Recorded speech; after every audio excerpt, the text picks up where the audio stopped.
Hi friends, welcome to our channel. మేమైతే ఇక్కడ boss bucket biryani దగ్గరికి అయితే వచ్చేసాము. చికెన్ ఫ్రై పీస్ బిర్యానీ 2 మెంబర్స్కి ఆర్డర్ పెట్టేశాడు మా ఆయన అయితే. ఏంటి ఇంత సడన్గా బిర్యానీ అని అనుకుంటున్నారా? వినాయక చవితి వస్తుంది కదండి, 2 డేస్ ఉంది కదా, మళ్ళీ 10 డేస్ తినలేమే, ఈరోజే తిందామని మా ఆయన చెప్తే సరే పద వెళ్దామని తీసుకొచ్చాడనమాట. ఇంటికైతే వచ్చేసాము.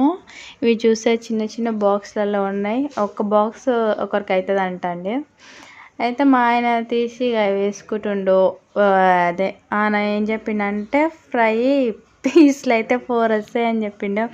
మా ఆయన నాకు సరిపోయేటట్టే ఉందిలే ఇది అని అంటున్నాడు.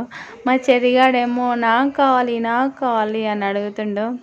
నేనేమో బాబాయ్ చూపి అంటే సిగ్గుపడుతుండు. నన్ను మాత్రం తీయకు, నువ్వు వీడియో తీసుకోగానే నన్ను తీయకంటే నేను అట్లనే మా ఆయనకు తెలియకుండా తీసిన. అయితే చూసుకుంటా ఇక టీవీ చూస్తున్నా, జగదాత్రి వస్తుంది, జగదాత్రి చూస్తున్నాం. తింటుండనమాట. ఎట్లా ఉంది బాగుందా అంటే బాగుందని చెప్తున్నాడు. టేస్ట్ ఎట్లుందంటే బాగుంది అని అంటాడు. మా చెరిగాడు ఏంది వీళ్ళు ఇట్లా తింటారు ఏంటిది ఇది అని అనుకుంటున్నాడు. ఓకే ఫ్రెండ్స్, మీరైతే వినాయక చవితి ముందర మీరు కూడా ఇలానే చేస్తారా?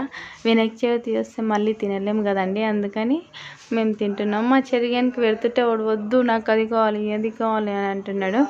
హాయ్ ఫ్రెండ్స్, ఇగండి చూడండి అని నేను వీడియో తీసుకుంటున్నా. మా ఆయనకి తెలియకుండా తీసిన, మా ఆయన తినేటప్పుడు. ఓకేనా ఫ్రెండ్స్, ఇప్పుడైతే నేను కూడా వేసుకుంటున్నా ప్లేట్లో. కొంచెం వేసుకొని మీకు చూపిస్తున్నా. ఇది నా బాక్స్, ఇది మా ఆయన బాక్స్. మా ఆయన బాక్స్ సగం అయిపోయింది, నా బాక్స్. ఓకేనా friends, bye. Subscribe my channel. Bye friends.